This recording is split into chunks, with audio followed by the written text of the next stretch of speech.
Magandang umaga po sa ating lahat. Nalito ang latest weather update ngayong araw ng Tuesday, August 27, 2024. So unahin po muna natin yung ating latest satellite image. Sa kasalukuyan po ay wala tayong binabantayan na bagyo o low pressure area na posibleng makaapekto sa anumang bahagi ng ating bansa ngayong araw. At patuloy pa rin po yung pag-iral ng southwest monsoon o hanging habagat, lalong-lalo na dito po sa may bahagi ng Southern Luzon at Visayas. Kung makikita po natin dito sa ating latest sa satellite image, meron po tayong namamataan na mga kapal na kaulapan sa areas po ng Southern Luzon at ilang bahagi din po ng Kabisayaan.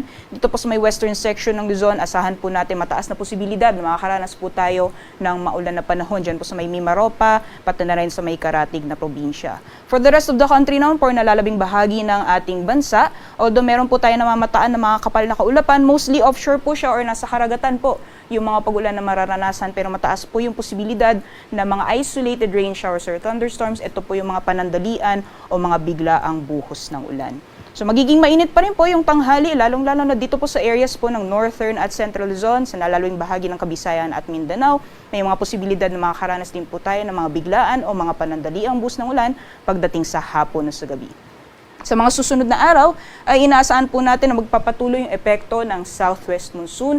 Mataas po yung posibilidad na magiging maulan o magpapatuloy pa rin yung maulan na panahon sa may kanlurang bahagi ng ating bansa. Possible po hanggang sa darating na weekend or bago po matapos ang linggo. So magiging lagay naman po ng panahon ngayong araw dito po sa Luzon, gaya po nung nabanggit natin kanina, dulot na epekto ng southwest monsoon o hanging habagat. Asahan po natin ang maulan na panahon ngayong araw dito po sa Metro Manila, pati na rin sa may karatig ng mga probinsya dyan po sa Cavite at Batangas at buong Mimaropa. Sa nalalawing bahagi naman po ng Luzon, mataas po yung posibilidad, makakaranas po tayo ng mga isolated rain showers or thunderstorms. Tumatagal po ito ng mga 15 minutes hanggang sa 2 or 3 oras.